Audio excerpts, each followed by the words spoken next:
Opening Hours with Mayfin.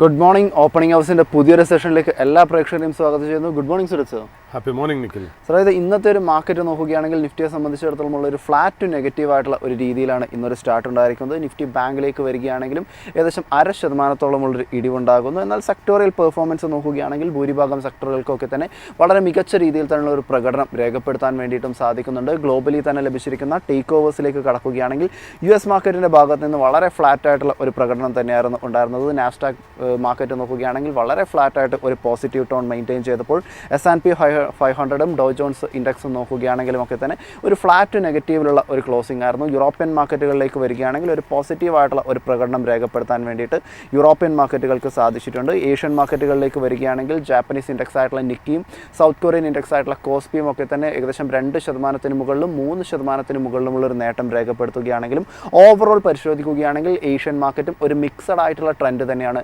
നിലവിലിപ്പോൾ follow ചെയ്തുകൊണ്ടിരിക്കുന്നത്. നിലവിലുള്ള ഒരു മെയിനായിട്ടുള്ള സിറ്റുവേഷൻ നോക്കുകയാണെങ്കിൽ സ്ട്രെയിറ്റ് ഓഫ് ഹോർമസ് വഴിയുള്ള ഓയിൽ ട്രാൻസ്ഫോർമേഷനൊക്കെ തന്നെ നിലവിലെ ഒരു നോർമൽ രീതിയിലേക്ക് ഇതുവരെ എത്തിയിട്ടില്ല. ഒരു നോർമൽ എന്ന് പറയുന്നത് 35 ടാങ്കർ പെർ ഡേ ആയിരുന്നു ആ ഒരു പാസേജ് വഴി പാസ് ചെയ്തുകൊണ്ടിരുന്നത്. എന്നാൽ നിലവിൽ അതിപ്പോൾ ഏകദേശം ഒരു 3 ചുരുങ്ങിയിരിക്കുന്നു. ഏകദേശം 240 ഷിപ്പാണ് നിലവിൽ ഇപ്പോൾ സ്ട്രെയിറ്റ് ഓഫ് ഹോർമസിലൊക്കെ തന്നെ വെയിറ്റിങ്ങിലും ഒക്കെ തന്നെ ആയിട്ട് കാണാൻ വേണ്ടിയിട്ട് സാധിക്കുന്നത്. അങ്ങനെ നോക്കുകയാണെങ്കിൽ ഓയിൽ സംബന്ധിച്ചിടത്തോളം അല്ലെങ്കിൽ കുറച്ചുകൂടി പറയുകയാണെങ്കിൽ LPG സംബന്ധിച്ചിടത്തോളം ഉള്ളൊരു പ്രശ്നങ്ങൾ ഇന്ത്യയെ സംബന്ധിച്ചിടത്തോളം നിലവിലിപ്പോൾ റീസർഫേസ് ചെയ്തു വരുന്ന ഒരു കാര്യം തന്നെയാണ് കാണാൻ വേണ്ടിയിട്ട് സാധിക്കുന്നത്. റിലയൻസ് അടക്കമുള്ള കമ്പനികൾ നിലവിലിപ്പോൾ LPG പ്രൊഡക്ഷനിലേക്ക് തിരിയും എന്ന് കമ്പനിയുടെ മാനേജ്മെൻറ്റ് തന്നെ അറിയിച്ചിരിക്കുന്ന ഒരു പോസിറ്റീവായിട്ടുള്ള ഒരു കാര്യമുണ്ട്. റിലയൻസ് നോക്കുകയാണെങ്കിൽ നിലവിലിപ്പോൾ ഒരു ടോപ്പ് ഗെയിനറായിട്ട് നിലനിൽക്കാൻ സാധിക്കുന്നു. ഡൊണാൾഡ് ട്രംപിൻ്റെ ഭാഗത്ത് നിന്ന് വന്നിരുന്ന ഒരു ഇമ്പോർട്ടൻ്റ് ആയിട്ടുള്ള ഒരു പരാമർശം എന്ന് പറഞ്ഞെങ്കിൽ റിലയൻസുമായിട്ട് പാർട്ട്ണർഷിപ്പോടുകൂടി ടെക്സസിൽ പുതുതായിട്ടുള്ള ഒരു ഫാക്ടറി തുടങ്ങും എന്നുള്ളൊരു രീതിയിലുള്ളൊരു പരാമർശമൊക്കെ തന്നെ ഡൊണാൾഡ് ട്രംപ് നടത്തിയിട്ടുണ്ടായിരുന്നു. കൂടാതെ ഡൊമസ്റ്റിക്കലി നോക്കുകയാണെങ്കിലും തങ്ങളുടെ ബിസിനസ്സിൽ പല രീതിയിലുള്ള മികച്ച മാറ്റങ്ങളും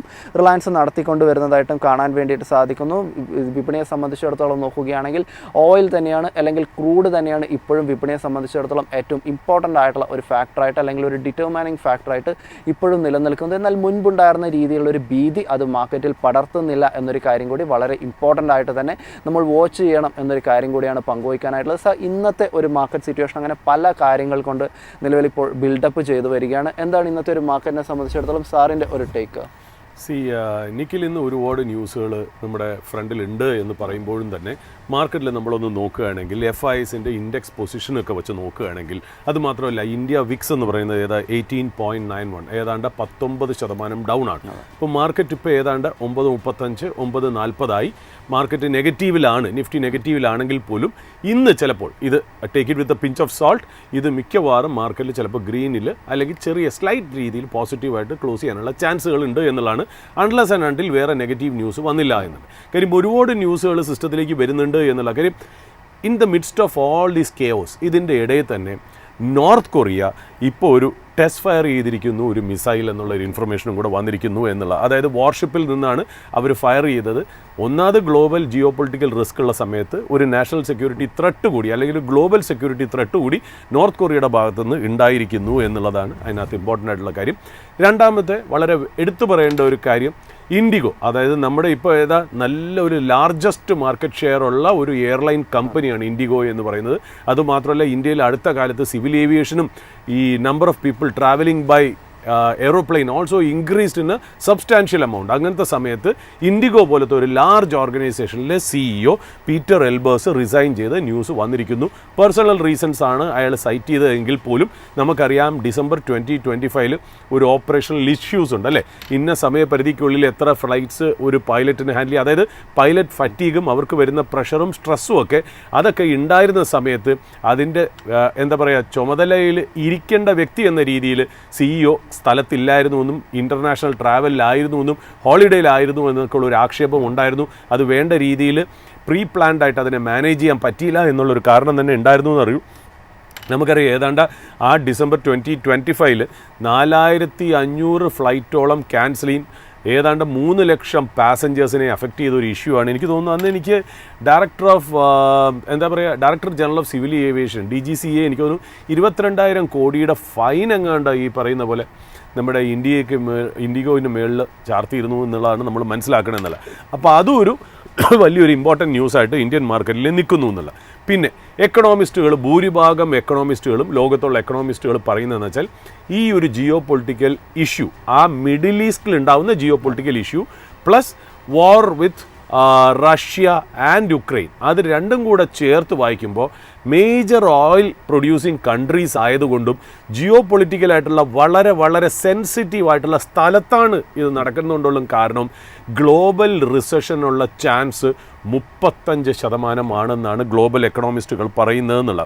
അപ്പോൾ ഈ അലാം ബെൽസ് എന്ന രീതിയിലാണ് അവർ അതിനെ പറഞ്ഞിരിക്കുന്നതെന്നുള്ള. അപ്പോൾ ഇത്രയും വളരെ ചലഞ്ചിങ് ആയിട്ടുള്ള ന്യൂസ് നമ്മുടെ മുന്നിലുള്ളപ്പോൾ തന്നെയാണ് ഈ പറയുന്ന നിഖിൽ സൂചിപ്പിച്ച ഈ പറഞ്ഞ പോലെ ഇന്ത്യയുടെ എനർജി സെക്യൂരിറ്റിക്ക് ഒരു വലിയൊരു കൺസേൺ വന്നിരിക്കുന്നു എന്നുള്ളതാണ് ഇമ്പോർട്ടൻ്റ് ആയിട്ടുള്ള കാര്യം. അതായത് ഷോർട്ടേജ് ഓഫ് കുക്കിംഗ് ഗ്യാസ് എന്ന് പറയുമ്പോൾ നമ്മുടെയൊക്കെ ഈ ഹൗസ് ഹോൾഡ് ആയിട്ടുള്ള ഗ്യാസും നമ്മുടെ ഫുഡിനെ അഫക്റ്റ് ചെയ്യുന്ന ഒരു കാര്യവും, അതുമാത്രമല്ല ഈ ഫുഡിന് വേണ്ടിയിട്ടുള്ള ഫെർട്ടിലൈസർ ഇൻഡസ്ട്രിയും ഭയങ്കര വലിയ രീതിയിൽ ബാധിക്കുന്ന ആ ഒരു രീതിയിലേക്ക് ഈ മിഡിൽ ഈസ്റ്റ് കോൺഫ്ലിക്റ്റ് കൊണ്ടെത്തിച്ചിരിക്കുന്നു എന്നുള്ളതാണ് ഇമ്പോർട്ടൻ്റ് ആയിട്ടുള്ളൊരു കാര്യം എന്ന് പറയുന്നത്. അതായത് വളരെ വലിയ ഒരു നാച്ചുറൽ ഗ്യാസ് ഷോർട്ടേജാണ് ഇന്ത്യയുടെ മുന്നിൽ നിൽക്കുന്നത് എന്നാണ്. അതായത് ലൈക്ലി അങ്ങനെ ഉണ്ടാവാനുള്ള ചാൻസ് ഉണ്ട് നാച്ചുറൽ ഗ്യാസ് ഷോർട്ടേജ് എന്നാണ് പറയപ്പെടുന്നതെന്ന് മാത്രമല്ല, നമ്മളിപ്പോൾ വരുന്ന ഇൻഫർമേഷൻ അനുസരിച്ച് പല സിറ്റികളിലെയും ഈ പറയുന്ന പോലെ നമ്മുടെ മുംബൈ ആയാലും ശരി, ബാംഗ്ലൂർ ആയാലും ശരി, ഹൈദരാബാദ് ആണെങ്കിലും ചെന്നൈ ആണെങ്കിലും മെട്രോ നഗരങ്ങളിലൊക്കെ പറയുന്നത് വെച്ചാൽ ഒരു നല്ലൊരു ശതമാനം ഹോട്ടലുകൾ അടച്ചിടുന്നു എന്നുള്ള രീതിയിലാണ് മനസ്സിലായി. ഇപ്പോൾ ഞാനും മനസ്സിലാക്കാനായിട്ട് നമ്മുടെ ഇവിടുത്തെ ഗ്രാൻഡ് ഹോട്ടലിൻ്റെ മാനേജറിനെയൊക്കെ വിളിച്ചപ്പോൾ അവരും പറയുന്നത് വെച്ചാൽ അവർക്കിനി അധികം സിലിണ്ടേഴ്സ് ഇല്ല അവർക്ക് കച്ചവടം ചെയ്യാനെന്നുള്ള രീതിയിൽ. അപ്പോൾ തീർച്ചയായിട്ടും അങ്ങനത്തെ ഒരു പാനിക് ക്രിയേറ്റ് ചെയ്തിരിക്കുന്നു എന്നുള്ളതാണ് നമുക്ക് മനസ്സിലാക്കാനുള്ളതെന്നുള്ളത്. നമുക്കറിയാലോ ഇന്ത്യ നമ്മുടെ ഈ നാച്ചുറൽ ഗ്യാസിൻ്റെ 50% റിക്വയർമെൻറ്റും നമ്മൾ പുറത്തുനിന്നാണ് ചെയ്യുന്നതെന്നുള്ളത്. അതായത് 65 to 67% of our LPG requirement നമ്മൾ പുറത്തുനിന്നാണ് അത് കേറ്റർ ചെയ്യണേന്നുള്ള. കൂടുതലും നമ്മൾ നാച്ചുറൽ ഗ്യാസ് ഇമ്പോർട്ട് ചെയ്യണത് ഖത്തർ പോലെയുള്ള രാഷ്ട്രത്തിൽ. എനിക്ക് തോന്നുന്നു 40 തൊട്ട് 50% വരെ നമ്മൾ ഖത്തറിൽ നിന്നാണ്, പിന്നെ UAE പോലെയുള്ള രാജ്യങ്ങളിൽ നിന്നുമൊക്കെയാണ് നമ്മൾ ഈ നാച്ചുറൽ ഗ്യാസ് അല്ലെങ്കിൽ LPG നമ്മൾ ഇത് ഇമ്പോർട്ട് ചെയ്യുന്നതെന്നുള്ള. അതായത് ശരിക്കും ഇതിൻ്റെ ട്രാൻസ്പോർട്ടേഷൻ എന്ന് പറയുന്നത് ഭയങ്കര രസമായിട്ടുള്ളൊരു കാര്യമാണ്. അതായത് ഈ നാച്ചുറൽ ഗ്യാസാണ് നമ്മൾ ഖത്തറിൽ നിന്ന് കൊണ്ടുവരുന്നതെങ്കിൽ പോലും നമുക്ക് നാച്ചുറൽ ഗ്യാസിനെ ഗ്യാസ് ഫോമിൽ നമുക്ക് ട്രാൻസ്പോർട്ട് ചെയ്യാൻ പറ്റില്ല.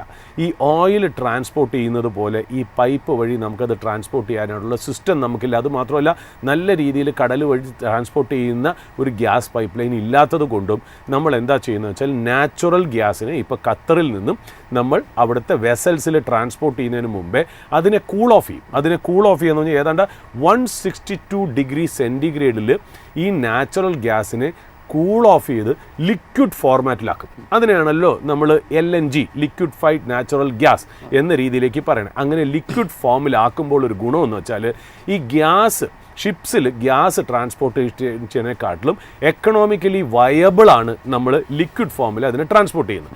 അപ്പോൾ എന്താണെന്ന് വെച്ചാൽ നമ്മളൊരു ഷിപ്പിലേക്ക് LNG ആണ് കയറ്റണമെങ്കിൽ നമ്മൾ സാധാരണ ഗ്യാസ് അതിനകത്ത് ഫില്ല് ചെയ്ത് ലോഡ് ചെയ്യണതിനേക്കാളിലും 600 ടൈംസ് വോളിയം നമുക്ക് ചെയ്യാം എന്നുള്ളതാണ് അതിനകത്ത് ഇമ്പോർട്ടൻ്റ്. അതായത് വോളിയം 600 ടൈംസ് ആയിട്ട് റെഡ്യൂസ് ചെയ്യും എന്നുള്ളതാണ് അതിനകത്ത് ഇമ്പോർട്ടൻ്റ്. അപ്പോൾ അതുകൊണ്ട് എക്കണോമിക്കലി വയബിൾ ആയിട്ടുള്ള രീതി നാച്ചുറൽ ഗ്യാസിനെ നമ്മൾ 162 ഡിഗ്രി സെൻറ്റിഗ്രേഡിൽ കൂൾ ചെയ്ത് അത് ലിക്വിഫൈഡ് ഫോമിലാക്കി LNG ആക്കി ലിക്വിഡ്ഫൈഡ് നാച്ചുറൽ ഗ്യാസ് ആക്കിയിട്ടാണ് നമ്മൾ വെസൽസിൽ അവിടുന്ന് ട്രാൻസ്പോർട്ട് ചെയ്ത് ഇങ്ങോട്ടേക്ക് കൊണ്ടുവരുന്നത്. അത് സ്പെഷ്യലൈസ്ഡ് ആയിട്ടുള്ള ക്രയോജനിക് കണ്ടെയ്നേഴ്സിലും ടാങ്കേഴ്സിലുമാണ് നമ്മളത് ട്രാൻസ്പോർട്ട് ചെയ്ത് ഇന്ത്യയിലേക്ക് കൊണ്ടുവരുന്നത്. ഇന്ത്യയിലേക്ക് എവിടെയാണ് കൊണ്ടുവരുന്നത്? കൂടുതലും ഈ പറയുന്ന പോലെ ഗുജറാത്തിലെ ദാഹേജിലും കൊച്ചിയിൽ നമുക്കറിയാലോ LNG ടെർമിനൽ, പെട്രോളിൻ്റെ LNG ടെർമിനലിലേക്കുമാണ് അവിടെ കൊണ്ടുവരുന്നത് എന്നുള്ളതാണ്. ഇവിടെ ഈ റീഗ്യാസിഫിക്കേഷൻ ടെർമിനൽസിലേക്ക്, അതായത് ലിക്വിഫൈഡ് ഫോമിലാണല്ലോ കൊണ്ടുവരുന്നത്, എന്നിട്ട് റീഗ്യാസിഫിക്കേഷൻ ടെർമിനലിലേക്ക് കൊണ്ടുവന്നിട്ട് അതിനെ തിരിച്ച് ഗ്യാസ് ആക്കും. അതായത് ലിക്വിഡ് ഫോമിൽ നിന്നും ഗ്യാസ് ആക്കിയിട്ട് നമ്മൾ ഗെയിലൊക്കെ പോലെ ലേ ചെയ്തിരിക്കുന്ന പൈപ്പ് ലൈനിലേക്ക് കണക്ട് ചെയ്യും. ഇങ്ങനെയാണ് നമ്മുടെ ഈ ഗ്യാസിൻ്റെ സപ്ലൈ ചെയിൻ നടക്കുന്നതെന്നുള്ള. അപ്പോൾ ഈ ഗെയിൽ മാനേജ് ചെയ്യുന്ന ആ ഒരു പൈപ്പ് ലൈനിൽ കൂടിയിട്ടാണ് നമ്മൾ ഈ പവർ പ്ലാന്റ്സിന്, ഫെർട്ടിലൈസേഴ്സ് യൂണിറ്റിന്, റിഫൈനറിക്ക്, അത് മാത്രമല്ല നമ്മുടെ വീടുകളിലേക്കൊക്കെ വന്ന് ഇപ്പോൾ തിരുവനന്തപുരം ഭാഗങ്ങളിലൊക്കെ സിറ്റി ഗ്യാസ് ഡിസ്ട്രിബ്യൂഷൻ പൈപ്പിൽ തുടങ്ങിയിട്ടുണ്ട്. ഇതിലേക്കൊക്കെ കണക്ട് ചെയ്യണത് ഈ ഗെയിലിൻ്റെ LNG പൈപ്പ് ലൈനിൽ കൂടെയാണ് എന്നുള്ളത്. അതായത് രണ്ട് രീതിയിലാണ് പൈപ്പിൽ കൂടെ കൊണ്ടുവന്ന്, ഒന്ന് CNG ഫോർമാറ്റ്, അതായത് കംപ്രസ്ഡ് നാച്ചുറൽ ഗ്യാസ് എന്നുള്ള ഫോർമാറ്റിലേക്ക് ആക്കി നേരെ നമ്മളവിടെ പോകണം. ഈ ഗ്യാസ് സ്റ്റേഷൻസിലൊക്കെ ഉണ്ടല്ലോ, ഇപ്പോൾ ഊബർ അല്ലെങ്കിൽ ഓല പോലെയുള്ള പല വണ്ടികളും ഇപ്പോൾ CNG ആണ് യൂസ് ചെയ്യുന്നത്. അപ്പോൾ അതിന് CNG ആയിട്ട് നേരെ ഗ്യാസ് സ്റ്റേഷനിൽ വരുന്നു എന്നുള്ളതാണ്. അവിടെ വീണ്ടും അത് കംപ്രസ് ചെയ്തിട്ടാണ് വെഹിക്കിൾസിൽ യൂസ് ചെയ്യുന്നത് എന്നുള്ള ഒരു വസ്തു. രണ്ടാമത് ഇത് ഈ ഗെയിലിൻ്റെ ഗ്യാസ് പൈപ്പ് ലൈനിൽ കണക്ട് ചെയ്ത് PNG ആക്കും, അതായത് പൈപ്ഡ് നാച്ചുറൽ ഗ്യാസ് ആക്കി അത് ഈ ലോ പ്രഷറായിട്ടുള്ള ലോക്കൽ പൈപ്പ് ലൈൻസിൽ കൂടി നമുക്കറിയാലോ വീടുകളിലും മറ്റുള്ള കൺസ്യൂമേഴ്സിലും അത് എത്തിക്കുന്നു എന്നുള്ളതാണ്. നമുക്കിപ്പോൾ ഉള്ള ഇഷ്യൂ എന്താണ്? സ്ട്രെയിറ്റ് ഓഫ് ഹോർമുസ് വഴി ഇന്ത്യയുടെ ഈ നാച്ചുറൽ ഗ്യാസ് അല്ലെങ്കിൽ ലിക്വിഫൈഡ് നാച്ചുറൽ ഗ്യാസിൻ്റെ ട്രാൻസ്പോർട്ടേഷൻ നല്ല രീതിയിൽ ബാധിച്ചിരിക്കുന്നതുകൊണ്ടാണ് ഈ ഷോർട്ടേജ് വരുന്നത് എന്നുള്ളതാണ്. ഖത്തർ എനർജി മിനിസ്റ്റർ പറയുന്നത് എന്താ? ഇനി നമ്മൾ ഇന്നലെ അത് റിപ്പോർട്ട് ചെയ്തിരുന്നു, ഈ നിമിഷം യുദ്ധം നിൽക്കുകയാണെങ്കിൽ പോലും നമുക്ക് ഈ ഗ്യാസിൻ്റെ ആ ഫെസിലിറ്റി തിരിച്ച് നമ്മൾ ലൈവാക്കി കൊണ്ടുവരണമെങ്കിൽ ആഴ്ചകളോ മന്ത്സോ എടുക്കാം. ഒരു സ്വിച്ച് ഇടുന്ന പോലെയൊന്നും ഇത് ചെയ്യാൻ പറ്റില്ല എന്നുള്ള. അപ്പം എന്താ പറയുക, shortage in India for real? Yes, it is for real. അതിനെ ഗവൺമെൻറ് എങ്ങനെ മാനേജ് ചെയ്യും എന്നുള്ളതാണ് അതിനകത്ത് ഇമ്പോർട്ടൻ്റ് ആയിട്ടുള്ള കാര്യം. നമുക്കറിയാലോ നമ്മുടെ ഫുഡും എനർജി സെക്യൂരിറ്റിയും നല്ല രീതിയിൽ ഇമ്പാക്റ്റ് ചെയ്യുന്ന ഒരു ഇഷ്യൂ ആണെന്നുള്ളത് നമുക്ക് നന്നായിട്ടറിയാം. നമ്മളത് ഫുഡും എനർജിയും മാത്രമായിട്ട് കണക്കാക്കണ്ട, ഇൻഡയറക്ട്ലി ഏതാണ്ട് 99% ഓഫ് ഇൻഡസ്ട്രിയെ അഫക്റ്റ് ചെയ്യുന്നത്. അതായത് നമ്മുടെ ലൈഫ് ലൈൻ തന്നെയാണ് ഈ ഓയിൽ ആൻഡ് ഗ്യാസ് എന്ന് പറയുന്നതിൽ യാതൊരു സംശയമില്ല. ഇപ്പോൾ നമുക്ക് തന്നെ അറിയാം, എന്താ ഇപ്പോൾ എയർ ഇന്ത്യ അല്ലെങ്കിൽ ഇൻഡിഗോ അവരൊക്കെ എയർലൈൻ ടിക്കറ്റ് പ്രൈസസ് ഭയങ്കരമായിട്ട് ഇൻക്രീസ് ചെയ്യുന്നു എന്നുള്ള ഒരു ഇൻഫർമേഷനും കൂടി വരുന്നു എന്നുള്ളതാണ്. അപ്പോൾ ഇതിന് ഗവൺമെൻറ് എന്ത് രീതിയിലാണ് ഇങ്ങനത്തെ ഒരു ചലഞ്ചിനെ റെസ്പോണ്ട് ചെയ്യുന്നതാണ് രാഷ്ട്രവും നമ്മുടെ സ്റ്റോക്ക് മാർക്കറ്റും ഉറ്റുനോക്കുന്നതെന്നില്ല. ഇന്ന് ശരിക്കും പറഞ്ഞാൽ ഗവൺമെൻറ്റിൻ്റെ ആക്ടിവിറ്റിയെ മാർക്കറ്റിൽ ഒരു ആശ്വാസം തന്നിട്ടുണ്ട് എന്നുള്ള രീതിയിലാണ് മാർക്കറ്റ് പെരുമാറുന്നതെന്നുള്ള. എന്താണ് ഗവൺമെൻറ് എടുത്ത നടപടികൾ നോക്കാം. അതായത് ministry of petroleum and natural gas അവർ natural gas supply regulation 2026 natural gas supply regulation 2026 അവർ നോട്ടിഫൈ ചെയ്തിരിക്കുന്നു. മാർച്ച് 9 അവർ നോട്ടിഫൈ ചെയ്തിരുന്നത്. അതായത് എന്താണ് ഇൻവോക്ക് ചെയ്യുന്നത്? അത് ഇൻവോക്ക് ചെയ്യുന്നത് എസെൻഷ്യൽ കമ്മോഡിറ്റീസ് ആക്ട് ഓഫ് 1955. അതായത് ഈ ഓർഡർ പറയണത് എന്താ വെച്ചാൽ, അതായത് ഈ നാച്ചുറൽ ഗ്യാസിൻ്റെ സപ്ലൈ സെർട്ടൻ സെക്ടേഴ്സിന് പ്രയോറിറ്റി ആയിട്ട് ട്രീറ്റ് ചെയ്യണം. അതായത് ചില സ്ഥലത്തേക്ക് നമ്മൾ ഈ നാച്ചുറൽ ഗ്യാസ് സപ്ലൈ ചെയ്യുന്നത് പ്രയോറിറ്റി ആയിട്ട് ട്രീറ്റ് ചെയ്യണം എന്നുള്ളതാണ് ഈ ഓർഡർ പറയുന്നത് എന്നുള്ള. അതെന്താണെന്ന് വെച്ചാൽ, നമ്മൾ ഈ ഡൊമസ്റ്റിക് പൈപ്പ് ഗ്യാസ്, അതായത് നമ്മുടെ വീടുകളിൽ, ഞാൻ പറഞ്ഞില്ല തിരുവനന്തപുരം ഭാഗത്തേക്കൊക്കെ പല സ്ഥലങ്ങളിലും ഗെയിൽ പൈപ്പ് ലൈനിൻ്റെ ഈ കണക്ഷൻ എറണാകുളത്തും ഒക്കെ എത്തിയിട്ടുണ്ടെന്നാണ് നമ്മൾ മനസ്സിലാക്കുന്നത്. ആ ഡൊമസ്റ്റിക് ആയിട്ടുള്ള പൈപ്ഡ് നാച്ചുറൽ ഗ്യാസ്, അതായത് PNG അഥവാ കംപ്രസ്ഡ് നാച്ചുറൽ ഗ്യാസ്, നമ്മൾ ഈ വെഹിക്കിൾ ട്രാൻസ്പോർട്ടിലൊക്കെ യൂസ് ചെയ്യാനായിട്ട് CNG, ഈ സെക്ടറിലേക്ക് പ്രയോറിറ്റി ആയിട്ട് കൊടുക്കണം. എത്ര രീതി കൊടുക്കണം? അവരുടെ 6 മാസത്തെ യൂസേജിൻ്റെ ആവറേജ് കൺസംഷൻ എടുത്തിട്ട് അതിൻ്റെ 100% കൊടുക്കണം, പ്രയോറിറ്റി ആയിട്ട് കൊടുക്കണം എന്നുള്ള രീതിയിലേക്കാണ് പറയുന്നത്. അപ്പോൾ 100%, അതായത് 6 മാസത്തെ കൺസംഷൻ പാറ്റേൺ നോക്കുക, അതിൻ്റെ ആവറേജ് എടുക്കുക, അത് 100% ആയിട്ടും തീർച്ചയായിട്ടും ഈ ഡൊമസ്റ്റിക് പൈപ്ഡ് ഗ്യാസ്, അതായത് ഡൊമസ്റ്റിക് യൂസിന് വേണ്ടിയിട്ടും അതുമാത്രമല്ല കംപ്രസ്ഡ് നാച്ചുറൽ ഗ്യാസ് ട്രാൻസ്പോർട്ടേഷന് വേണ്ടിയിട്ടും കൊടുക്കണം എന്നുള്ള രീതിയിലാണ് പറയുന്നത്. ഇത് മാത്രമല്ല LPG പ്രൊഡക്ഷനും കൊടുക്കണം, ലിക്വിഡ്ഫൈഡ് പെട്രോളിയം ഗ്യാസിനും കൂടി കൊടുക്കണം എന്നുള്ള രീതിയിലാണ് പറയുന്നത്. അപ്പോൾ 100% ഈ വക സെക്ടറുകൾക്ക് കൊടുക്കണം എന്നുള്ളതാണ് ഓർഡർ പറയുന്നത്. പിന്നെ ഫെർട്ടിലൈസർ സെക്ടറിലേക്ക് നാച്ചുറൽ ഗ്യാസ് കൊടുക്കുന്നതിനും ഒരു പ്രയോറിറ്റി കൽപ്പിച്ചിട്ടുണ്ട്. പക്ഷേ അവിടെ 100% അവരുടെ ആവറേജ് കൺസംഷൻ എടുത്തിട്ട് അതിൻ്റെ 70% പ്രയോറിറ്റി ആയിട്ട് ഇവർക്ക് കൊടുക്കണം എന്ന് പറയപ്പെടുന്നു എന്നുള്ള. പിന്നെ ഇത് കൂടാതെ കുറച്ച് ഇൻഡസ്ട്രീസും കൂടെ ഈ ഓർഡറിൽ പറയുന്നുണ്ട്. അത് ടീ ഇൻഡസ്ട്രി, മാനുഫാക്ചറിങ് ഇൻഡസ്ട്രി, പിന്നെ അതുപോലെ അതർ ഇൻഡസ്ട്രി സപ്ലൈ, പിന്നെ നാച്ചുറൽ ഗുഡ്, പിന്നെ ഇൻഡസ്ട്രിയൽ കമേഴ്ഷ്യൽ കൺസ്യൂമർ, ഇവർക്കെല്ലാവർക്കും കൂടി കൊടുക്കുന്നത് ഇപ്പോൾ കൊടുക്കുന്നതിൻ്റെ ഒരു 6 മാസത്തെ ആവറേജ് എടുത്തിട്ട് അതിൻ്റെ 80% ഇവർക്ക് കൊടുക്കണം എന്നുള്ള രീതിയിലേക്കാണ് ഈ ഓർഡർ പറയുന്നതെന്നുള്ളത്. അപ്പോൾ ഗവൺമെൻറ് ഇമ്മീഡിയറ്റായിട്ട് ആക്ട് ചെയ്തിട്ട് ഇതിൻ്റെ പ്രയോറിറ്റി ആയിട്ട്, അതായത് ആർക്കൊക്കെ എത്ര കൊടുക്കണം എന്നുള്ളൊരു പ്രയോറിറ്റി നിശ്ചയിച്ചിരിക്കുന്നു അൺഇൻറ്ററപ്റ്റഡായിട്ട് കിട്ടാൻ വേണ്ടിയിട്ട് എന്നുള്ളതാണ്. അതുമാത്രമല്ല ഓയിൽ റിഫൈനറി എടുത്ത് ഗവൺമെൻറ് അല്ലെങ്കിൽ മിനിസ്ട്രി ഒന്ന് ഇൻസ്ട്രക്ട് ചെയ്തിരിക്കുന്നു, നിങ്ങളുടെ LNG പ്രൊഡക്ഷൻ നന്ന രീതിയിൽ ഇൻക്രീസ് ചെയ്യണം എന്നൊക്കെ പറഞ്ഞത്. റിലയൻസ് പോലെയുള്ള കമ്പനികൾ അതിനൊക്കെ റെസ്പോണ്ട് ചെയ്ത് തുടങ്ങിയിട്ടുണ്ട് എന്നുള്ളതാണ്. പിന്നെ ഗവൺമെൻറ് പറയുന്നത് പ്രയോറിറ്റി ആയിട്ട് ഈ LPG നമ്മുടെ ഈ ഹോസ്പിറ്റലിനും എഡ്യൂക്കേഷണൽ ഇൻസ്റ്റിറ്റ്യൂഷനും കൊടുക്കാനുള്ള വേണ്ട മാർഗങ്ങൾ നമ്മൾ റെഡിയാക്കി ഇടണം എന്നും കൂടെ പറഞ്ഞിട്ടുണ്ട്. അപ്പോൾ ഗവൺമെൻറ്റിൻ്റെ ഭാഗത്ത് നിന്ന് നല്ലൊരു രീതിയിലുള്ള, എനിക്ക് തോന്നുന്നു നല്ലൊരു കമ്മിറ്റിയൊക്കെ അവർ ഉണ്ടാക്കിയിട്ടുണ്ട്. എങ്ങനെയാണ് എന്നുള്ളത് ഓവർസീ ചെയ്യാനും അപ്പം തന്നെ റിപ്പോർട്ട് ചെയ്യാനും ഇമ്മീഡിയറ്റ് ആയിട്ടുള്ള എമർജൻസി മെഷേഴ്സ് എടുക്കാനും ഒക്കെയുള്ള കാര്യങ്ങൾ എടുത്തിട്ടുണ്ട് എന്നുള്ളത് വാസ്തവം തന്നെയാണ്. എങ്കിലും ഞാൻ പറഞ്ഞില്ലേ, നമ്മളൊരു ന്യൂസും പാനിക്കും ഒക്കെ വരുമ്പോൾ അങ്ങനത്തെ നെഗറ്റീവ് ന്യൂസുകളെ പ്രൊപ്പഗേറ്റ് ചെയ്യുന്ന രീതിയിൽ പലതും നമുക്ക് സോഷ്യൽ മീഡിയയിൽ വരും. നമുക്ക് സിറ്റിസൻസിനോട്, ഇന്ത്യൻ സിറ്റിസനോട് പറയാനുള്ളത് പാനിക് ആവാതിരിക്കുക. ഇങ്ങനത്തെയൊക്കെ ഷോർട്ടേജ് വരും. ഇങ്ങനത്തെ സിറ്റുവേഷനിൽ നമ്മുടേതായ കുറ്റങ്ങൾ കൊണ്ട് വന്നതല്ല എങ്കിലും നമ്മൾ ഈ സിറ്റുവേഷനെ ടൈഡ് ഓവർ ചെയ്ത് പോവും എന്നുള്ളതാണ് നമ്മൾ മനസ്സിലാക്കേണ്ടതെന്നുള്ള. അതായത് ഇപ്പോൾ ഓയിൽ തന്നെ നിക്കിൽ ഞാനൊന്ന് നോക്കാൻ നേരത്ത് ഇടയ്ക്ക് ഓയിലിൻ്റെ പ്രൈസ് ഉണ്ടല്ലോ, ബ്രെൻഡിൻ്റെ പ്രൈസ് $81 പെർ ബാരലിലേക്ക് വന്നിരുന്നു. അതായത് 80കളിലേക്ക് അടുത്ത് വന്നിരുന്നു എന്നുള്ള. അതിന് കാരണം എന്താണെന്ന് വെച്ചാൽ US-ൻ്റെ എനർജി സെക്രട്ടറി ക്രിസ് റൈറ്റ് അദ്ദേഹം ഈ സോഷ്യൽ മീഡിയ എക്സിൽ, അതായത് നമ്മുടെ പഴയ ട്വിറ്ററിൽ ഒരു വീഡിയോ പോസ്റ്റ് ചെയ്തിരുന്നു. അതിൽ പറഞ്ഞിരിക്കുന്ന കാര്യം എന്ന് പറഞ്ഞാൽ ദാറ്റ് US നേവി ഈ നമ്മൾ പറഞ്ഞല്ലോ സ്റ്റേറ്റ് ഓഫ് ഹോർമൂസ് വഴി പോകുന്ന ഓയിൽ ടാങ്കറിന് US നേവി എസ്കോർട്ട് കൊടുത്തിരിക്കുന്നു എന്ന് പറഞ്ഞ ഒരു വീഡിയോ തന്നെ ഈ പറയുന്ന പോലെ US energy secretary Chris right post ചെയ്തിരുന്നു എന്നുള്ള. അപ്പോൾ ആ ഒരു ന്യൂസ് വന്നപ്പോൾ തന്നെ ഓയിൽ മാർക്കറ്റിൽ, അതായത് US മിലിറ്ററിയും US നേവിയും സ്ട്രേറ്റ് ഓഫ് ഹോർമൂസ് വഴി പോകുന്ന കപ്പലുകളെ എസ്കോർട്ട് ചെയ്തേക്കുന്നു, ഇറാനിയൻ അറ്റാക്ക് തടഞ്ഞിരിക്കുന്നു എന്ന് പറയുമ്പോൾ സ്ട്രേറ്റ് ഓഫ് ഹോർമൂസ് നോർമലായി എന്നുള്ള രീതിയിലേക്ക്, ചെറിയ ചലഞ്ച് ഉണ്ടെങ്കിൽ പോലും അതുവഴി ഇനി ഓയിൽ പാസ് ചെയ്യും എന്നുള്ളൊരു കൺസിഡറേഷനിൽ എന്താ സംഭവിച്ചത്?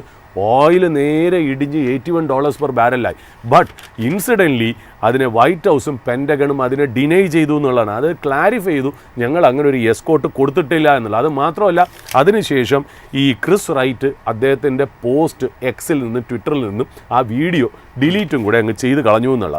അപ്പോൾ ഡിപ്പാർട്ട്മെൻറ്റ് ഓഫ് എനർജിയുടെ, US-ലെ department of energy spokesperson പിന്നെ മീഡിയയിൽ വന്ന് പറഞ്ഞു തന്നത് അത് ഇൻകറക്റ്റ്ലി ക്യാപ്ഷൻ ചെയ്തതാണ്, അതുകൊണ്ടാണ് ആ പോസ്റ്റ് എടുത്ത് കളയാൻ പറഞ്ഞത്. അങ്ങനെ ഒരു ന്യൂസേ ഇല്ല, ഞങ്ങൾ ഒരു ഷിപ്സിനെ സ്റ്റേറ്റ് ഓഫ് ഹോർമസ് വഴി എസ്കോർട്ട് ചെയ്തിട്ടില്ല. ഇത് പറഞ്ഞ് നാക്കെടുത്തില്ല. അത് കഴിഞ്ഞ് വീണ്ടും $81 പെർ ബാരലിൽ നിന്ന് വീണ്ടും ഇതേപോലെ ക്രൂഡ് വീണ്ടും 10% തൊട്ട് 12% വരെ കയറി. ഇപ്പം ഞാൻ നോക്കുമ്പോൾ ഏതാണ്ട് $87 പെർ ബാരൽ മുതൽ $90 പെർ ബാരലിൻ്റെ ഇടയിൽ കിടന്ന് ഇങ്ങനെ ഫ്ലക്ച്വേറ്റ് ചെയ്തുകൊണ്ടിരിക്കുകയാണ്.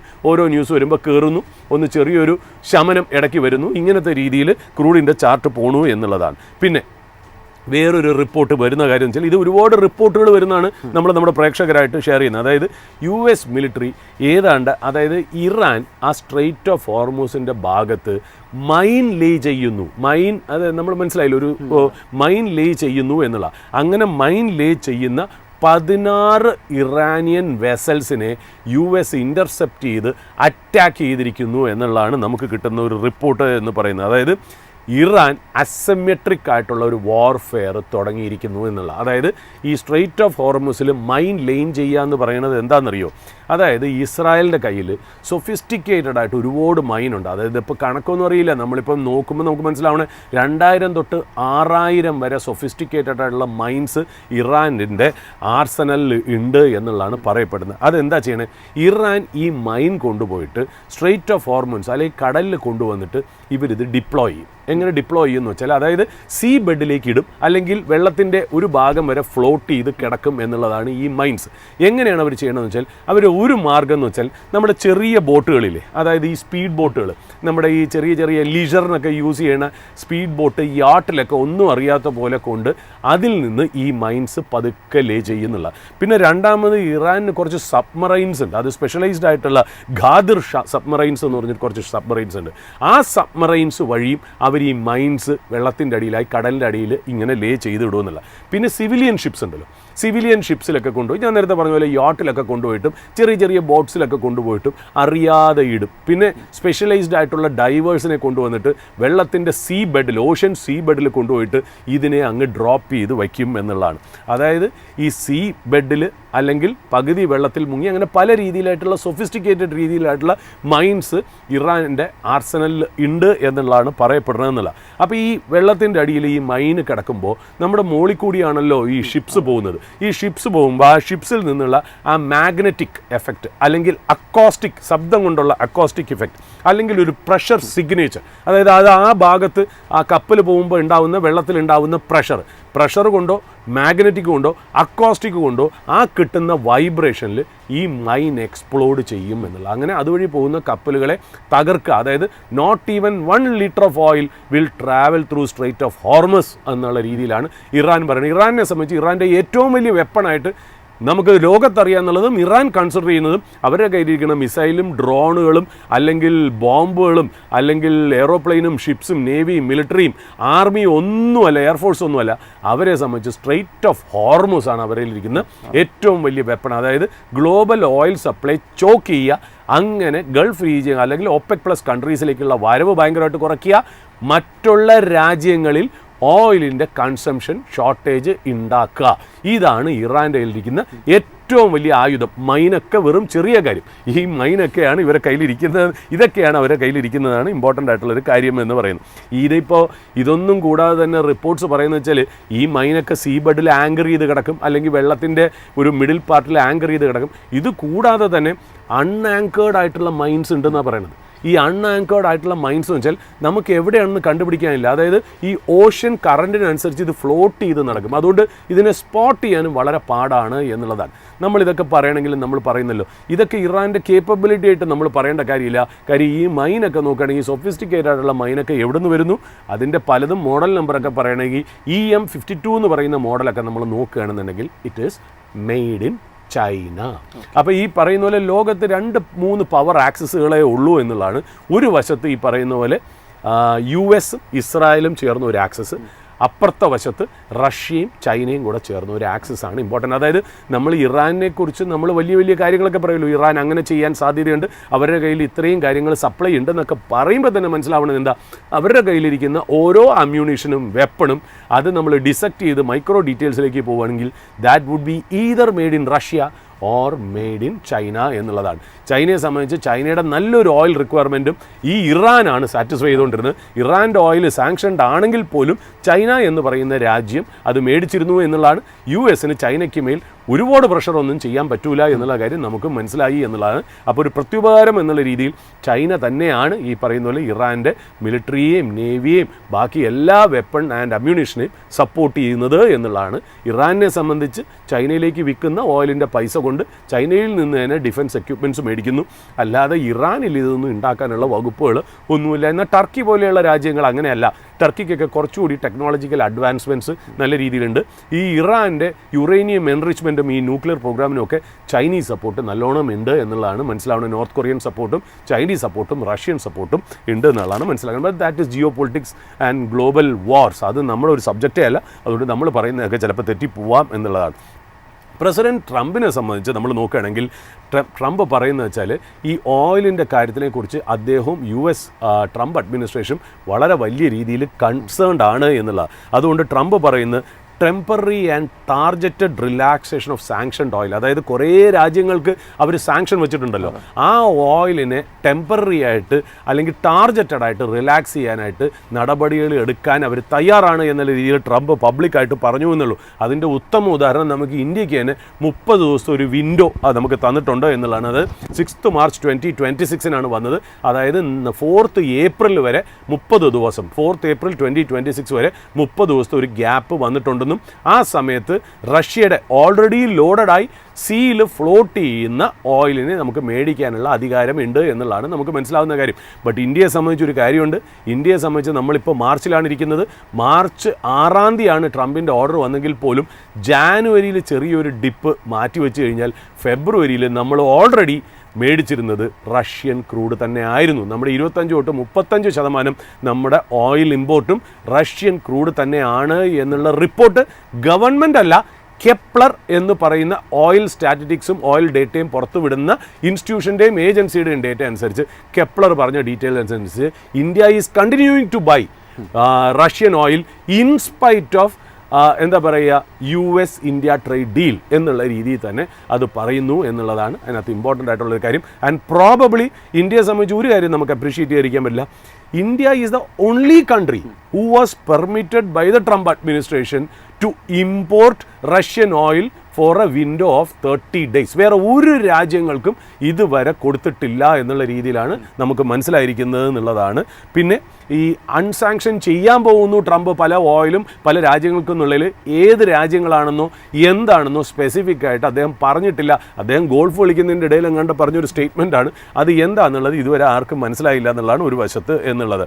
പിന്നെ അതുമാത്രമല്ല, ട്രംപ് പറയുന്നുണ്ട്, I had A very good serious discussion with Russian president Vladimir Putin. അപ്പോൾ നമ്മൾ ഈ ഓയിൽ സെക്യൂരിറ്റിയെക്കുറിച്ചും ഓയിലിൻ്റെ നെസസിറ്റിയെക്കുറിച്ചും ഓയിൽ പ്രൈസിനെക്കുറിച്ചും വ്ളാഡിമിർ പുടിനായിട്ട് സംസാരിച്ചുകൊണ്ടെന്ന് ട്രംപ് തന്നെ അത് ഡിസ്കസ് ചെയ്തിട്ടുണ്ട്. അത് മാത്രമല്ല G7 ഒരു വലിയൊരു മീറ്റിങ്ങും നടത്തിയിട്ടുണ്ട് എന്നുള്ളതാണ് പറയുന്നതെന്നുള്ള. അപ്പോൾ ഇനി ട്രംപിൻ്റെ ഇനി എന്താണ് ആക്ട് ചെയ്യാൻ പോകുന്നത്, അതായത് കൂടുതൽ റഷ്യൻ ഓയിലിന് സാങ്ഷൻഡ് ആയിട്ടുള്ള റഷ്യൻ ഓയിലിന് റിലാക്സേഷൻ കൊണ്ടുവരുന്നുണ്ടോ, അല്ലെങ്കിൽ വേറെ ഏതെങ്കിലും രാജ്യത്തിൻ്റെ സാങ്ഷൻഡ് ഓയിലിന് റിലാക്സേഷൻ കൊണ്ടുവരുന്നുണ്ടോ എന്നുള്ള ഒരു കാര്യത്തിനും അറിയില്ല. But Trump is actively involve in this എന്നുള്ളത് പബ്ലിക്കായിട്ട് സ്റ്റേറ്റ് ചെയ്തിട്ടുണ്ടെന്നാണ്.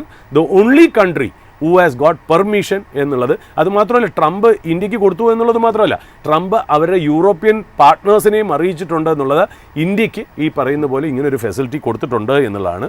മീൻ വൈൽ ഒരു ഇമ്പോർട്ടൻ്റ് ആയിട്ടുള്ളൊരു കാര്യം നമ്മൾ നോക്കേണ്ടത്, ഇൻ്റർനാഷണൽ എനർജി ഏജൻസി IEA എന്ന് പറയുന്നൊരു സ്ഥാപനം ഉണ്ടല്ലോ, അതിനകത്ത് കുറേ മെമ്പർ കൺട്രീസ് ഉണ്ടെന്നുള്ള.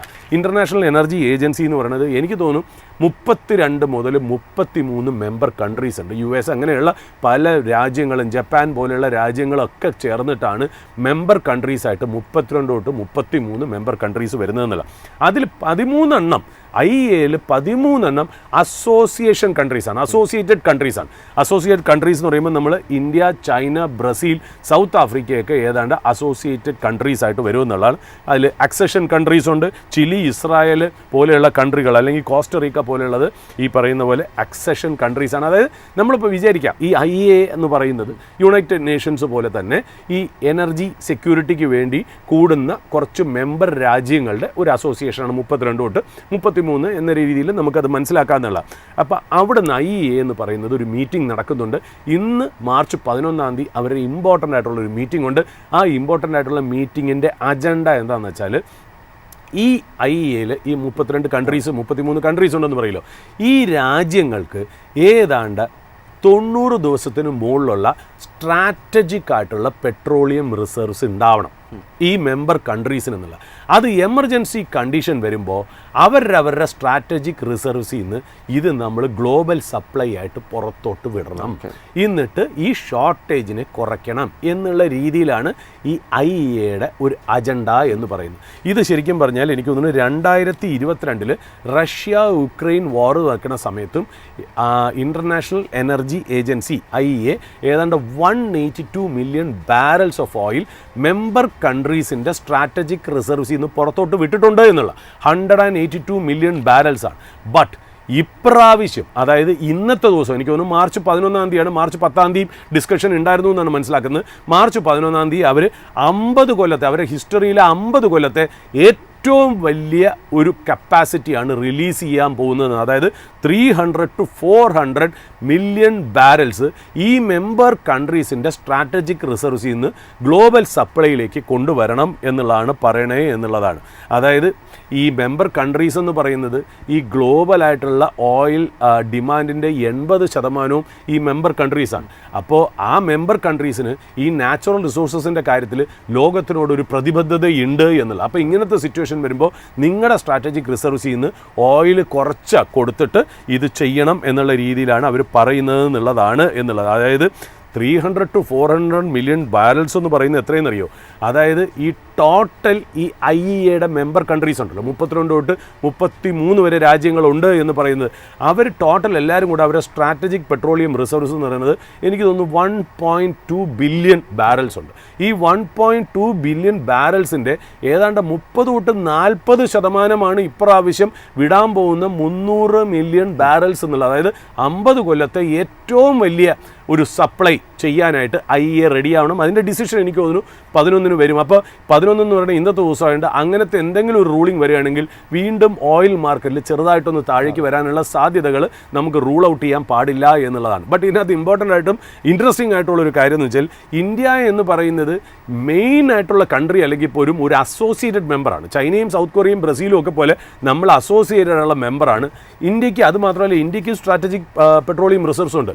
നമ്മൾ പറഞ്ഞല്ലോ ഏതാണ്ട് 5.33 മില്യൺ ബാരൽസ് നമ്മൾ 3 സ്ഥലങ്ങളിൽ, എനിക്ക് തോന്നുന്നു എവിടെയൊക്കെയാണ് നമ്മൾ നേരത്തെ പറഞ്ഞിരുന്നു, ഈ വിശാഖപട്ടണം, മംഗളൂരു, പതൂർ പോലെയുള്ള സ്ഥലങ്ങളിൽ അണ്ടർഗ്രൗണ്ട് ആയിട്ടുള്ള ക്യാവേണിൽ നമ്മളും സ്റ്റോർ ചെയ്യുന്നുണ്ട് ഏതാണ്ട് 5.33 മില്യൺ ബാരൽസ് ഓഫ് ഓയിൽ. അതായത് 9 തൊട്ട് 10 ദിവസം ഉപയോഗിക്കാൻ പറ്റുന്ന ഓയിൽ റിസർവ്സ് നമ്മുടെ കയ്യിൽ ഉണ്ട് എന്നുള്ളതാണ്.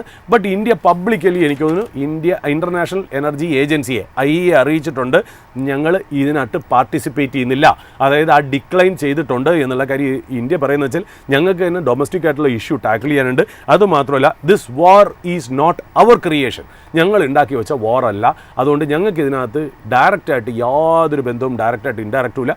അതുകൊണ്ട് ഞങ്ങൾ ഈ സ്ട്രാറ്റജിക് പെട്രോളിയം റിസർവ്സ് ഞങ്ങളുടെ ഈ SPR ഞങ്ങൾ റിലീസ് ചെയ്യുന്നില്ല, ഞങ്ങൾ അതിനകത്ത് പാർട്ടിസിപ്പേറ്റ് ചെയ്യുന്നില്ല. അത് ഇന്ത്യ സ്റ്റേറ്റഡ് പൊസിഷൻ അവരെ അറിയിച്ചിട്ടുണ്ട് എന്നുള്ളതാണ്. പിന്നെ നേരത്തെ സൂചിപ്പിച്ച ഒരു ഇമ്പോർട്ടൻ്റ് ആയിട്ടുള്ളൊരു കാര്യമുണ്ട് നിഖിൽ പറഞ്ഞത്, അതായത് US പ്രസിഡൻറ്റ് പറഞ്ഞിരിക്കുന്നു അവരുടെ, അതായത് എനിക്ക് തോന്നുന്നു അടുത്ത കാലത്ത് 50 കൊല്ലത്തിൽ ആദ്യമായിട്ടാണെന്ന് തോന്നുന്നു പുതിയൊരു റിഫൈനറി US വരുന്നത്.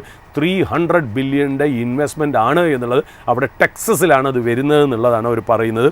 അത് എനിക്ക് തോന്നുന്നു അത് ഡിസൈൻ ചെയ്തിരിക്കുന്നത് ഏതാണ്ട് ഈ 100% അമേരിക്കൻ ഷെയർ ഈ ഷെയിൽ ഓയിൽ ഉണ്ടല്ലോ, ഈ ഷെയിൽ ഫ്രാക്കിങ്ങിലൂടെ ഉപയോഗിക്കുന്ന ഷെയിൽ ഓയിൽ പ്രോസസ്സ് ചെയ്യാൻ രീതിയിലുള്ള കേപ്പബിലിറ്റിയും കപ്പാസിറ്റിയും ഉള്ള ഒരു റിഫൈനറിയാണ് കൊണ്ടുവരുന്നത്. 50 കൊല്ലത്തിന് ശേഷമാണ് വലിയൊരു റിഫൈനറി. അതിന് $300 ബില്യൺ എന്ന് വലിയൊരു എമൗണ്ടാണ്. ഇൻട്രസ്റ്റിംഗ് ആയിട്ടുള്ള കാര്യം എന്താ, അതിൻ്റെ സ്ട്രാറ്റജിക് ആയിട്ടുള്ള ഇൻവെസ്റ്റ്മെൻറ്റ് പാർട്ട്ണർ ആര്, എക്സ്പീരിയൻസും ടെക്നിക്കൽ എക്സ്പീരിയൻസും ഓപ്പറേഷണൽ എക്സ്പീരിയൻസും കൊണ്ടുവരുന്ന ആരാ, റിലയൻസ് ഇൻഡസ്ട്രീസ് ആണെന്നുള്ളത് ആണ് എനിക്ക് ഇമ്പോർട്ടൻ്റ് ആയിട്ടുള്ള കാര്യം. ഈ പ്രോജക്റ്റ് ഹാൻഡിൽ ചെയ്യുന്ന ഡെവലപ്പർ എന്ന് പറയുന്നത് അമേരിക്ക ഫസ്റ്റ് റിഫൈനിങ് കമ്പനി ആണെന്നുള്ളത്. അപ്പോൾ റിലയൻസ് ഇതിനെക്കുറിച്ചുള്ള പ്രസ് റിലീസ് ഒന്നും ചെയ്തിട്ടില്ല. പല മീഡിയകളും ചോദിച്ച ചോദ്യങ്ങൾ അൺആൻസേർഡ് ആയിട്ട് ഇമെയിൽ നമ്മളും അയച്ചിട്ടുണ്ട് എന്നുള്ളതാണ്. അതിനോട് നമുക്ക് ഒരു റിപ്ലൈ വന്നിട്ടില്ല എന്നുള്ളതാണ്. നമ്മൾ ഇതിനു മുമ്പേ പറയുകയും ചെയ്തു, സംതിങ് ഈസ് എന്താ പറയുക cooking between Trump administration and Reliance എന്ന് നമ്മൾ പറഞ്ഞിരുന്നു. കാരണം നമ്മൾ ഏതാണ്ട് നവംബർ 2025 ഈ ട്രംപ് ജൂനിയർ, ട്രംപിൻ്റെ മകൻ ഇന്ത്യ വിസിറ്റ് ചെയ്തതായിട്ട് നമ്മൾ അന്ന് തന്നെ നമ്മളത് റിപ്പോർട്ട് ചെയ്തിരുന്നു എന്നുള്ള. ശരിക്കും ഒഫീഷ്യലി അല്ല, ഒരു പേഴ്സണൽ ഫംഗ്ഷനാണ് വന്നതെന്നുള്ള. അതായത് US ബേസ്ഡ് ആയിട്ടുള്ള ഒരു ഫാർമസ്യൂട്ടിക്കൽ ബില്യണർ ഉണ്ട്, അദ്ദേഹത്തിൻ്റെ മകളുടെ കല്യാണം, അതായത് രാമരാജു മന്തേന എന്ന് പറയുന്ന ഒരു വ്യക്തി ഭയങ്കര പൈസക്കാരാണ്. അദ്ദേഹത്തിൻ്റെ മകളുടെ, അതായത് എനിക്ക് തോന്നുന്നു നേത്ര മന്തേനയുടെ കല്യാണത്തിനാണെന്ന് തോന്നുന്നു ഇവിടെ വന്ന ഉദയ്പൂരിലെങ്ങാണ്ടായിരുന്നു ഫംഗ്ഷനിൽ നിന്നാണ് ഞാൻ മനസ്സിലാക്കുന്നത്. അന്ന് തന്നെ എനിക്ക് തോന്നുന്നു ഈ ജെനിഫർ ലോപ്പസ്, ജസ്റ്റിൻ ബീബർ പോലെയുള്ള പല US സ്റ്റാർസും ഇവിടെ വന്നിരുന്നു, സെലിബ്രിറ്റീസും വന്നിരുന്നു. ഈ ബോളിവുഡിലെ തന്നെ ഒരുപാട് സെലിബ്രിറ്റീസ്, അല്ലെങ്കിൽ ഇന്ത്യൻ മൂവിയിലെ തന്നെ ഒരുപാട് പേര് വന്നു. അങ്ങനെ മച്ച് സെലിബ്രേറ്റഡ് ആയിട്ടുള്ള ഒരു വെഡ്ഡിങ് ഫംഗ്ഷന് വേണ്ടിയിട്ടാണ് ട്രംപ് ജൂനിയർ നവംബർ 2025 വന്നതെന്ന് പറയുമ്പോൾ തന്നെ അതിനകത്ത് സബ് ടെക്സ്റ്റായിട്ട് വായിക്കുന്നൊരു കാര്യമുണ്ട്. അവിടുന്ന് അദ്ദേഹം താജ്മഹലൊക്കെ വിസിറ്റ് ചെയ്ത് കഴിഞ്ഞിട്ട് ഈവനിങ് അദ്ദേഹം ഗുജറാത്തിലേക്ക് ചാർട്ടേഡ് എയർക്രാഫ്റ്റിൽ പോയി എന്നുള്ളതാണ്. അവിടെ അംബാനി ഫാമിലിയുടെ ഗസ്റ്റായിട്ടാണ് അദ്ദേഹം പോയെന്നുള്ളതും.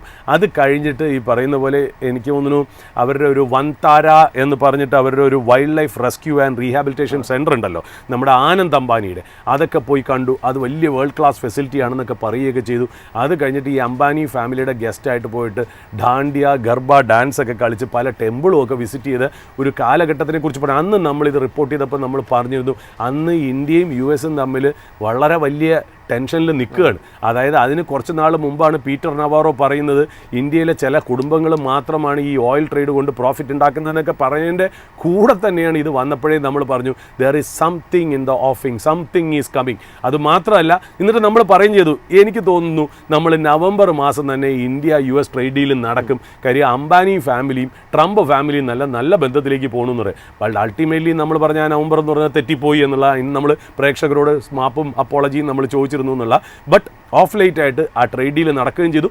ഇപ്പം എന്താണ് ഇവർ തമ്മിലുള്ള ബന്ധം എന്ന് തെളിയിക്കുന്ന രീതിയിലാണ് ഈ $300 ബില്യൺ ഇൻവെസ്റ്റ്മെൻ്റ് ആയിട്ടുള്ള ഓയിൽ റിഫൈനറി US-ഉം റിലയൻസ് ഇൻഡസ്ട്രീസും കൂടെ ചേർന്ന് ചെയ്യുന്നത് എന്നുള്ളതാണ് ഇമ്പോർട്ടൻ്റ് ആയിട്ടുള്ള ഒരു കാര്യം. പിന്നെ നമ്മുടെ ഇവിടെ സംബന്ധിച്ച് നമ്മുടെ ജയശങ്കർ ഫോറിൻ അഫയേഴ്സ് മിനിസ്റ്റർ അല്ലെങ്കിൽ എക്സ്റ്റേണൽ അഫയേഴ്സ് മിനിസ്റ്റർ നമ്മുടെ ഇറാൻ ഗവൺമെൻറ്റായിട്ട് ഇപ്പോഴും ടച്ചാണ്. ഇറാൻ ഫിനാൻസ് മിനിസ്റ്റർ ഒക്കെ ആയിട്ട് ഫോറിൻ മിനിസ്റ്റർ ഒക്കെ ആയിട്ട് ടച്ചിലാണ് എന്നുള്ളതാണ് നമുക്ക് ഇൻഫർമേഷൻ കിട്ടുന്നത് എന്നുള്ളത്. ഇപ്പോൾ ഇന്ത്യയെ സംബന്ധിച്ച് നമ്മൾ മാർക്കറ്റ് ഉറ്റുനോക്കുന്ന കാര്യം എന്തായിരിക്കും, എങ്ങനെയാണ് അതായത് 2-3 ദിവസമായിട്ട് ഒരു സപ്ലൈ ഷോക്ക്, ഒരു ഓയിൽ ഷോക്കിൽ കൂടെയാണ് നമ്മൾ പൊക്കോണ്ടിരുന്നത് സ്ട്രൈറ്റ് ഓഫ് ഹോർമസിൻ്റെ കാര്യത്തിൽ. ഇനി മാർക്കറ്റ് നോക്കുന്നത് എങ്ങനെയാണ് ഇന്ത്യ ഈ ഡിസ്റപ്ഷനെ മാനേജ് ചെയ്യാൻ പോകുന്നത്, എങ്ങനെയാണ് മാനേജ് ചെയ്യാൻ പോകണമെന്നുള്ളത് ഇമ്പോർട്ടൻ്റ് ആയിട്ടുള്ള ഒരു കാര്യമാണ്. ബട്ട് ഒരു സേവിങ് ഗ്രേസ് നമുക്ക് പറയേണ്ടിയിരിക്കുന്നു. അതായത് എവിടെയെങ്കിലും ഒരു എന്താ പറയുക ഒരു light at the end of the tunnel കാണുന്നുണ്ടോ എന്ന് ചോദിച്ചാൽ ഒരു സേവിങ് ഗ്രേസ് ആയിട്ട് പറയേണ്ട ഒരു കാര്യം എന്ന് വെച്ചാൽ ഇത് ഒരു റിപ്പോർട്ട് വന്നിരുന്നു. ഞാൻ പറഞ്ഞല്ലോ ഞാൻ ന്യൂസ് ഏജൻസി ഞാൻ വളരെ ക്ലോസ്ലി വാച്ച് ചെയ്യണത് ആക്സിയോസ് എന്ന് പറയുന്ന ഒരു ന്യൂസ് ഏജൻസി ഉണ്ട്. ഈ ആക്സിയോസ് എന്ന് പറഞ്ഞാൽ പ്രോമിനൻ്റ് ആയിട്ടുള്ള ഒരു അമേരിക്കൻ ന്യൂസ് ഏജൻസിയാണ്. അവരെപ്പോഴും അവകാശപ്പെടുന്നത് വാഷിംഗ്ടൺ DC പൊളിറ്റിക്സിലെ ഇൻസൈഡ് ഇൻഫർമേഷനാണ് ഞങ്ങൾ സ്കൂപ്പായിട്ടും ബ്രേക്കിംഗ് ന്യൂസായിട്ട് പറയുന്നതെന്നല്ല. പിന്നെ ഇവരുടെ രസം എന്ന് പറഞ്ഞാൽ ചെറിയ ബുള്ളറ്റ് പോയിൻറ്റ്സിലാണ് ഇവർ ന്യൂസ് കൊണ്ടുവരുന്നത്. അതുമാത്രമല്ല മാക്സിമം ഒരു 300 വേർഡ്സിനൊക്കെ ഉള്ളിൽ ചെറിയ പാരഗ്രാഫിലൊക്കെ ന്യൂസ് കൊണ്ടുവരുന്നു എന്നുള്ള. അവർ റിപ്പോർട്ട് ചെയ്തിരുന്ന ഒരു കാര്യം എന്ന് പറഞ്ഞാൽ ഒരു ഇൻസൈഡർ വ്യൂ എന്നുള്ള രീതിയിൽ അവർ പറയുന്നൊരു കാര്യം വെച്ചാൽ ട്രംപ് അഡ്മിനിസ്ട്രേഷൻ ഇസ്രായേലിനോട് പറഞ്ഞിരിക്കുക കാര്യം അടുത്ത കാലത്ത് ഇസ്രായേൽ ഇറാനിൻ്റെ ചില ഓയിൽ അസറ്റ്സ് അറ്റാക്ക് ചെയ്തിരുന്നു. അപ്പോൾ ഇസ്രായേലിനോട് ഏർജ് ചെയ്തിരിക്കുന്നു ട്രംപ് അഡ്മിനിസ്ട്രേഷൻ ഇനി ഇറാനിൻ്റെ ഓയിൽ അസറ്റ്സിനെയും ഇൻഫ്രാസ്ട്രക്ചറിനെയും അറ്റാക്ക് ചെയ്യേണ്ട, ടച്ച് ചെയ്യേണ്ട എന്നുള്ള രീതിയിൽ പറഞ്ഞിട്ടുണ്ട് എന്നുള്ളതാണ്. അത് ഗ്ലോബൽ മാർക്കറ്റ് എങ്ങനെ എടുക്കണേ, ഇന്ന് ഇൻ്റർനാഷണൽ എനർജി ഏജൻസിയുടെ ഒരു സ്ട്രാറ്റജിക് പെട്രോളിയം റിസർവ് വിടുന്ന കാര്യത്തിൽ ഒരു തീരുമാനമുണ്ട് മീറ്റിംഗ്. 2 ട്രംപിൻ്റെ ഈ ആക്ഷൻ അല്ലെങ്കിൽ ആക്സിയോസ് റിപ്പോർട്ട് ചെയ്തത് പ്രകാരം Trump administration is very serious about oil supply and oil prices. അതുകൊണ്ടാണ് അത്ര ഈ ഇസ്രായേലിൻ്റെ അടുത്ത് ഇറാനിയൻ അസറ്റ്സ് ഓയിൽ അസറ്റ്സ് അടിക്കണ്ട എന്നുള്ള ഇൻഫർമേഷൻ കൊടുത്തു എന്നുള്ളതാണ്. മേ ബി ട്രംപ് പേടിക്കുന്ന കാര്യം 2-3 ആയിരിക്കാം. ഒന്നെന്ന് പറയുന്നത് അവിടെ ലാർജ്ലി ഇപ്പോഴത്തെ ഇറാനിയൻ റെജീമിന് എഗെയിൻസ്റ്റ് ആയിട്ട് പബ്ലിക്കിന് ഒരു ആങ്കർ ഉണ്ട്. അപ്പോൾ ഇറാനിയൻ ഓയിൽ അസറ്റ്സ് കൂടെ നശിപ്പിക്കുകയാണെങ്കിൽ പബ്ലിക് ഒപ്പീനിയൻ അതിന് എഗെയിൻസ്റ്റ് ആയിട്ട് മാറി നേരെ US-ന് എഗെയിൻസ്റ്റ് ആയിട്ട് മാറുമോ എന്നുള്ളൊരു പേടി ട്രംപ് അഡ്മിനിസ്ട്രേഷൻ ഉണ്ട് എന്നുള്ളത് ഒന്ന്. 2 പിന്നെ പറയുന്നത് വെച്ചാൽ ട്രംപിന് ഇറാനായിട്ട് കച്ചവടം ചെയ്യണം, ഇറാൻ്റെ ഓയിൽ ആവശ്യമുണ്ട്. ഈ യുദ്ധം കഴിഞ്ഞാലും ഒരു എഗ്രിമെൻറ്റിലേക്ക് എത്തണം ഈ ഓയിലിൻ്റെ കാര്യത്തിൽ എന്നുള്ളതുകൊണ്ട് ആ ഇൻഫ്രാസ്ട്രക്ചർ ഒന്ന് നശിപ്പിച്ച് കളയരുത്, പിന്നെ നമ്മൾ ഈ യുദ്ധം ചെയ്തത് വേസ്റ്റായി പോയി എന്നുള്ള രീതിയിലേക്കും പറയുന്നുണ്ടെന്നില്ല. മൂന്നാമത്തെ കാര്യവും റൂൾ ഔട്ട് ചെയ്യാൻ പറ്റില്ല. മൂന്നാമത്തെ പോയിന്റ് എന്താ, ഇറാൻ്റെ വലിയൊരു വരവ് ഇറാനിയൻ ഓയിലാണ്. അവർക്ക് ഇനി ജീവിക്കണം എന്നുണ്ടെങ്കിൽ ഈ ഓയിൽ റിസർവ്സ് അല്ലെങ്കിൽ അസറ്റ്സ് ഇല്ലാതെ പറ്റില്ല എന്നുള്ള. അതിനെ അറ്റാക്ക് ചെയ്ത് കഴിഞ്ഞാൽ ഇറാനിയൻ പബ്ലിക് തിരിയുമെന്ന് മാത്രമല്ല തിരിച്ച് ഇറാൻ വേണമെങ്കിൽ ഒരു പൊടുന്നനെ പെട്ടെന്ന് Saudi Arabia, Qatar, Bahrain, UAE, Abu Dhabi പോലെയുള്ള സ്ഥലങ്ങളിലേക്ക് അവരുടെ ഓയിൽ റിഫൈനറീസിനെയും കുവൈറ്റിൻ്റെയൊക്കെ ഓയിൽ റിഫൈനറീസിനെയും തിരിച്ച് ഒന്ന് അറ്റാക്ക് ചെയ്ത് കഴിഞ്ഞാൽ global oil prices will go for a toss എന്നുള്ള ഒരു റിസ്ക്കും കൂടെ അതിനകത്ത് ഉണ്ട് എന്നുള്ളതാണ്. പിന്നെ ലാസ്റ്റായിട്ട് ഞാൻ നോക്കുമ്പോൾ US എക്വിറ്റീസ് ഒന്ന് നോക്കുമ്പോൾ S&P 500 -0.21 ആയിട്ടാണ് ക്ലോസ് ചെയ്തത്. നാസ്ഡാക്ക് ഫ്ലാറ്റ് ആയിരുന്നു 0.01, ഡൗ ജോൺസ് 0.07% ആണ്. US സ്റ്റോക്ക് മാർക്കറ്റിൽ പല SaaS software based companies down ആകുമ്പോൾ പോലും ഇൻഫോസിസ് ADR ഡൗൺ ആകുമ്പോഴും വിപ്രോ ADR ഇന്നലെ 10% അപ്പായിരുന്നു. എന്താ റീസൺ എന്നുള്ളത് ഒരു പിടിയില്ല എന്നുള്ളതാണ്.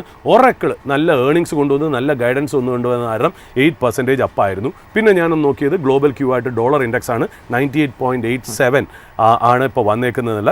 US ട്രഷറി നമ്മൾ നോക്കുകയാണെങ്കിൽ 10-year bond yield 4.14, 2-year bond yield 3.57. Indian മാർക്കറ്റിനെ സംബന്ധിച്ച് FIIs നെറ്റ് സെല്ലേഴ്സ് ആയിരുന്നു to the tune of 4,672 crores. DIs net buyers ആയിരുന്നു 6,333 crores എന്ന് പറയും. കീ ആയിട്ട് നമുക്ക് നോക്കേണ്ട ലെവൽ നമുക്ക് അനീഷിൻ്റെ അടുത്തൊക്കെ ചോദിച്ച് നമുക്ക് മനസ്സിലാക്കാം.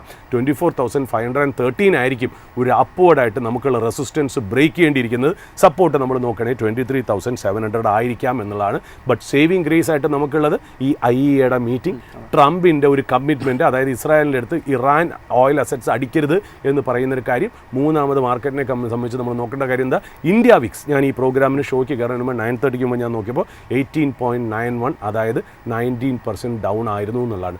ദിസ് ബോഡ്സ് വെൽ ഫോർ മാർക്കറ്റ് ഉറ്റുനോക്കുന്ന കാര്യം ഓയിൽ ഷോക്കിൽ നിന്നും ജിയോ പൊളിറ്റിക്കൽ റിസ്കിൽ നിന്നും ഒക്കെ മാറി എങ്ങനെയാണ് ഇന്ത്യ അവരെ നാച്ചുറൽ ഗ്യാസ് അല്ലെങ്കിൽ LPGയുടെ കാര്യത്തിൽ എങ്ങനെയാണ് ഈ ഡിസ്റപ്ഷനെ മാനേജ് ചെയ്ത് എനർജി സെക്യൂരിറ്റിക്ക് ഇന്ത്യക്ക് തിരിച്ച് കൊണ്ടുവരുന്നത് എന്നുള്ളതായിരിക്കും ഇന്ത്യൻ മാർക്കറ്റ് ഉറ്റുനോക്കുന്നത്.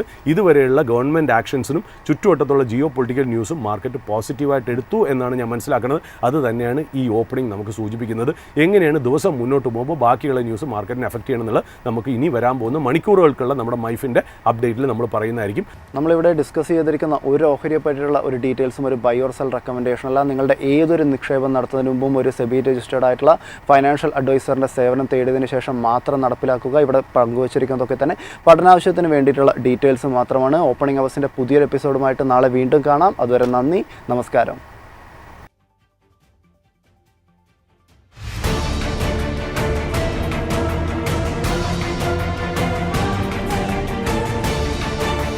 Opening Hours with MyFin. എളുപ്പത്തിൽ സമ്പാദ്യം വളർത്താം. ഇന്ന് തന്നെ MyFin TV ആപ്പ് ഡൗൺലോഡ് ചെയ്യൂ.